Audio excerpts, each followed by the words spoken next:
Yusek, some business groups criticize President Marcos for mabagal daw na pagtugon doon sa issue ng corruption. Sabi nila doon sa kanilang letter, so na pa nung sinabi ni Presidente na mahiya naman kayo. But up until now, konti yung nakikita nilang progress. For example, hindi sila nakakakita ng whole departure order, puro lookout bulletin. So what do you want to tell them? Ito po, mas maganda po talaga na ma-explain natin kasi po kapag ka po iba ang nadidinig nila, ibang mga naratibo, maaari talaga sila magkaroon ng hindi tamang pag-unawa sa nangyayari sa kasalukuyan.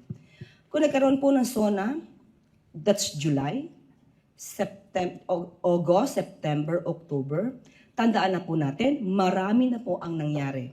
Nandiyan na po yung mga freezing of assets na in-order ng AMLAC. Nandiyan na rin po ang mga pagsasampa ng kaso. At nandiyan na rin po ang sinasabi nating immigration lookout bulletin orders na ibinigay. Bakit wala pang whole departure order? Unang-una po, ang whole departure order, ang mag-i-issue po niyan ay korte.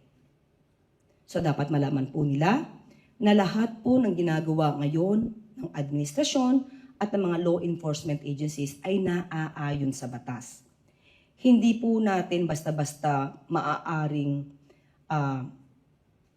tawagin o sabihin na isang tao ay hindi ka pwedeng magbiyahe. Yan po naman ay lalabag sa batas. Dahil lahat naman din po tayo ay may freedom of movement. Yan po ay isang constitutional right. So ang ibig sabihin, kapag ka naman nagpalabas na po ang korte ng warrant of arrest, ito po ay maaaring hilingin sa korte na mag-issue na po ng whole departure order. So, sa mga naiinip, ang pamahalaan po ay nasa tamang pagkilos na naaayon sa batas. Nagmamadali, yes, minamadali lahat, pero hindi natin mamamadali ang lahat, pero mag-violate tayo ng batas at ng human rights. So hintayin po natin dahil may naisang pa na po, iyan naman din po ang pangako ng ombudsman. Magkakaroon rin po ng mga preliminary investigation considering na ang mga dokumento na naibigay sila, na file sa kanila, ay hindi na kinakailangan ng fact-finding at didiretso sa preliminary investigation. So hindi po kasi, gusto pong ipaalam sa mga kababayan natin, hindi po agad na pagkabigay po ng complaint, hindi na po dadaan sa preliminary investigation. Hindi po maaaring mangyari yun. Pag kayo po ang nadimanda, sa lahat po ng bumabatikos o nagkikriticize ngayon, pag kayo po ang nadimanda, gusto niyo po ba, pagka-file ng complaint, hindi na kayo makalaga o makabiyahe? Yan po ay, kayo din po ay mabibiktima kapag wala pong due process.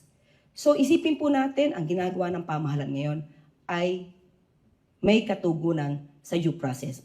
Sino man ang madimanda, kayo man o ibang tao, basta due process po ang lagi nating papanatalihin na marespeto. So yun lamang po. Sana po maintindihan po nila yan.